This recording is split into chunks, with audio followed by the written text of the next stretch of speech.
آج تک جو صحیح اور غلط میری نفس کو پتا تھا نا، میں وہی کرتی آ رہی تھی.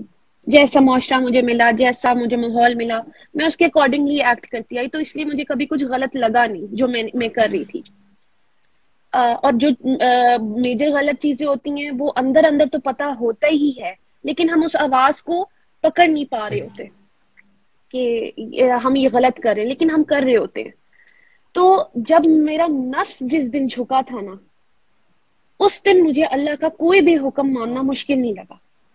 اس سے پہلے جی حجاب لینا، یہ کرنا، کچھ بھی میں اپنی لائف میں ریلیٹ کروں، غیبت، غصہ آنا، ہر کچھ میں کیوں نہیں کنٹرول کر پا رہی تھی؟ کیونکہ میں اپنی سن رہی تھی. تو جس دن میں نے اپنے نفس کو قابو کیا، اس دن کے بعد سے مجھے اللہ کا حکم کوئی بھی ماننا مشکل نہیں لگا. تو اسی لیے میں اپنے مسلمان بہنوں بھائیوں کو جو اس ٹائم سن رہے ہیں، میں تو یہی ایڈوائز کروں گی، اس نفس کے اندر اب اللہ کے احکام ڈالیں. ہم نے دنیا تو بہت جی لی ہے، بہت اپنی مرضیاں کر لی ہیں. ہم تو لا الہ الا اللہ، ہمارا پرائم منسٹر بھی کہتا کہتے چلے گئے کہ وہ مطلب تو سمجھ جائیں، تب ہم اپنا بھی کہنا نہیں مانیں گے، ہم صرف اللہ کا کہنا مانیں گے. اپنی لائف ریلیٹ کر کے بتاؤں، جیسے ہم عورتیں ہوتی ہیں نا، ہمیں چھوٹی چھوٹی بات بھی کسی کی بری لگ جاتی ہے. اب میرے جو ہسبینڈ نے، انہوں نے بڑے پیار سے مجھے بولا تھا، ان کا کوئی ایسا نہیں تھا کہ وہ مجھے ہمیشہ پیار سے رکھتے ہیں.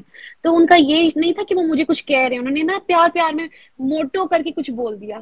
تھوڑی پرانی بات ہے، تو اب میں نے وہ غصے میں ریئیکٹ بھی کر سکتی تھی، کچھ بھی کہہ سکتی تھی. نجم بھائی، اب میں نے اس کا غصہ، ہم نے انرجی کیسے چینج کی، میں نے ورک آؤٹ سٹارٹ کر دیا. میرا غصہ ادھر نکلا کہ وہی مجھے موٹی کہہ کیسے دیا. تو اب وہ جب غصہ، جو ہم اپنی انرجی چینج کرتے ہیں تو اس کا ریزلٹ پھر آتا ہے. لو بھی غصہ میں نے ادھر نکالا، لو میں موٹی تھی، میں پتلی ہو کے دکھاؤں گی. تو یہ بھی ایک انرجی چینج کرنا ہے. ایسے اگر آپ کو کوئی چیز بری لگی، آپ نے چینج کرنی ہے. جیسے سورہ عمران 3 آیت نمبر 134، اس میں اللہ تعالیٰ ہمیں حکم دے رہے ہیں، غصہ پی جانے والے سے اللہ تعالیٰ محبت کرتے ہیں. اور I swear to everyone کہ میں ایکسپیرینس کر رہی ہوں اللہ تعالیٰ کو، اور مجھے بہت مزہ آ رہا ہے. جیسے میں پھنسی ہوئی تھی چھوٹے چھوٹے سوالوں میں اور اپنے اللہ سے دور تھی، تو یہ نہ ہو کہ کوئی اور بھی چھوٹی چھوٹی چیزوں میں پھنسا ہو، تو وہ بھی ادھر تک آ جائیں، اپنے اللہ سے دوستی کر لیں پکی والی. ہر وقت اویئر رہنا کہ کہیں میرا اللہ تو نہیں ناراض ہو جائے گا. مجھے اس ایج میں جا کے سمجھ آیا کہ یہ تقویٰ ہے کیا. ساری زندگی سنا تو تھا، پر عقل سے کام نہیں نہ لیا، جاننے کی کوشش نہیں کی، پونڈر کرنے کی کوشش نہیں کی کہ اللہ تعالیٰ کہہ کیا رہے ہیں. تو اب دکھ ہوتا ہے اس چیز پہ کہ چلو بہت ٹائم ویسٹ کر دیا، پر خوشی اس چیز کی ہے کہ چلو اللہ تعالیٰ نے اپنے پاس بلانے سے پہلے مجھے بتا دیا. اب عمل کرنا میرا کام ہے.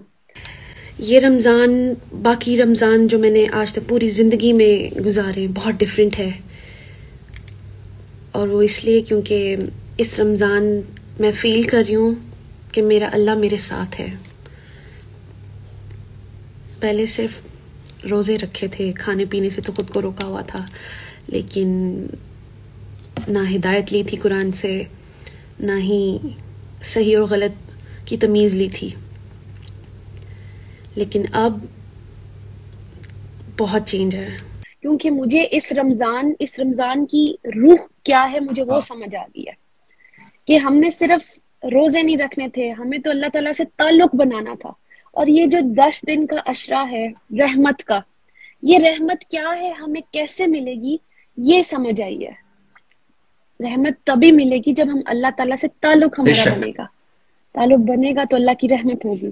خوف سے، بھائی اللہ کے خوف سے اگر ہم نے عبادت کرنی ہے تو وہ کوئی عبادت نہیں. اللہ تو چاہے کوئی زلزلہ دے دے یا کچھ بھی، ہم تو ویسے ہی اللہ کے کلمہ پڑھتے ہوئے باہر نکلیں گے، سارا کچھ ایسے ہی کریں گے، پھر اللہ جیسے چاہیں گے. مجھے لگتا ہے اللہ کی محبت میں ایسی چیزیں چھوڑ دینا جو اللہ تعالیٰ نے منع کی ہیں، اور اللہ کی محبت میں ایسی چیزیں ایکسیپٹ کر لینا جو اللہ تعالیٰ نے کہی ہیں، وہ تقویٰ ہے. پھر مجھے نا ایک اور چیز یہ آتی ہے کہ تقوی کے بغیر روزے ایسے ہیں کہ ہمیں اپنے لیے تو لگ رہا ہے کہ ہم نے روزہ رکھا ہوا ہے، اور جو ہمارے آس پاس کے لوگ ہیں انہیں بھی پتا ہے کہ ہم نے روزہ رکھا ہوا ہے، لیکن کیا وہ روزہ اللہ اور رسول صلی اللہ علیہ وآلہ وسلم کی نظر میں روزہ ہے بھی یا نہیں، یا ہم خود ہی سمجھ رہے ہیں کہ ہم نے روزہ رکھا ہوا ہے. اس چیز کو ہم نے بہت غور و فکر سے غور سے سمجھنا ہے کہ ہم نے روزہ صرف دنیا والوں کے لیے رکھا ہوا ہے اور خود کے لیے کہ ہاں جی میں نے روزہ رکھا ہے، یا ہم اللہ کے احکامات بھی اس کے اندر لائے ہیں، تقوی میں بھی رہ رہے ہیں.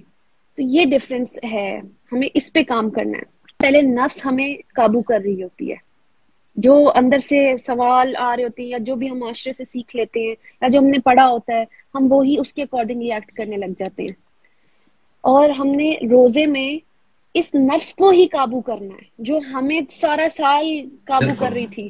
وہ اس نے مجھے بڑا برا ہٹ کیا تھا. میں نے کہا یہ تو ساری زندگی تو میں یہی کرتی ہے. سب کو کوٹ کر دوں، میں سورہ فرقان 25 کی آیت نمبر 43 پڑھنے جا رہی ہوں.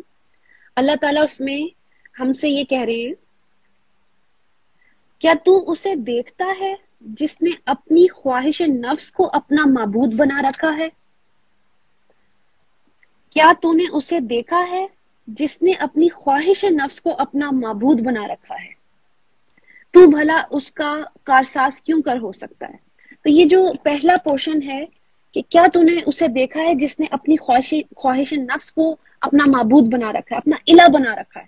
تو میں نے بھی تو ساری زندگی اپنی ہی چلائی تھی، جو مجھے ٹھیک لگتا تھا، جو ڈیسیژنز لیتی تھی وہ اپنی مرضی کے لیتی تھی. اللہ سے ہم کیسے اپنے ڈیسیژنز لے سکتے؟ قرآن کے تھرو.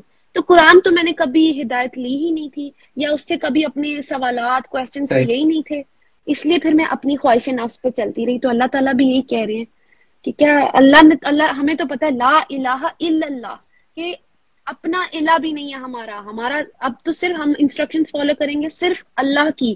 میں بار بار سب کو یہی بولوں گی کہ مجھے بھی میرا اللہ قرآن مجید سے ہی ملا ہے. نہیں تو ایک تصور تو ہم سب نے بنایا ہوتا ہے، بچپن سے اٹھایا ہوتا ہے کہ اللہ ہی سب دے رہا ہے، اللہ ہی رب ہے، اللہ ہی ساری پرابلمز میں ہمارے ساتھ ہوتے ہیں، اللہ پرابلم سے بڑے ہیں. لیکن یہ ہم کنفرم کیسے کرتے ہیں؟ وہ قرآن سے ہی کرتے ہیں. تو میں سب کو یہی دعوت دوں گی کہ سب لوگ قرآن مجید کی طرف آئیں، نہیں تو یہ رمضان ہمارا آئے گا اور چلا جائے گا، وہ رحمت نہیں ملے گی ہمیں، وہ رشتہ نہیں جڑے گا اللہ تعالیٰ سے. سورہ بقرہ سورہ بقرہ 2 آیت نمبر 186 پہ جاتی ہے. جی اللہ تعالیٰ یہاں ہمیں کہہ رہے ہیں، یہ قرآن ظاہر میں حضرت محمد صلی اللہ علیہ وآلہ وسلم پر نازل ہوا اور ان کے تھرو ہم تک یہ بات آئی. یہاں اللہ کہہ رہے ہیں، اور جب میرے بندے تجھ سے میرے متعلق سوال کریں تو یقیناً میں ان کے بہت قریب ہوں، اور پکارنے والے کی یعنی دعا کرنے والے کی پکار کا جواب دیتا ہوں جب بھی وہ مجھے پکارتا ہے. پس لازم ہے، اب یہ وہ کنڈیشن ہے جو میں بات کری تھی، پس لازم ہے کہ میرے احکام بجا لائیں اور مجھ پر ایمان لائیں تاکہ وہ راہ راست پالیں. ہم یہ مس کر جاتے ہیں اور پھر کہہ رہے ہوتے ہیں ہم تو مانگ رہے ہیں، ہم تو اللہ تو سن ہی نہیں رہا.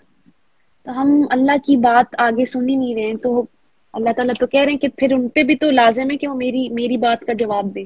یہ تھا کہ ہم ایز مسلمز ہم جب بھی 5 وقت کی نماز پڑھتے ہیں اور اس میں کتنے سنت ہوتے ہیں، کتنی رکعت ہوتی ہیں، فرض ہوتے ہیں، نفل ہوتے ہیں، ہم اس میں بار بار کہہ رہے ہیں اہدنا الصراط المستقیم، کہ ہمیں سیدھی راہ دکھا، سیدھی راہ. اب اللہ تعالیٰ اس کا بھی تو جواب دے رہے ہیں لیکن ہم لینے ہی نہیں چاہ رہے، ہم مانگے جا رہے ہیں اہدنا الصراط المستقیم، اہدنا الصراط المستقیم. تو وہ جو سیدھی راستہ ہم مانگے جا رہے ہیں اس کا بھی تو اللہ تعالیٰ نے جواب دیا ہے وہ، لیکن ہم سننا ہی نہیں چاہ رہے ہیں. پھر ہم جو وہ پڑھ رہے ہیں اس کا مطلب ہم مانگ تو رہے ہی نہیں ہیں دعا.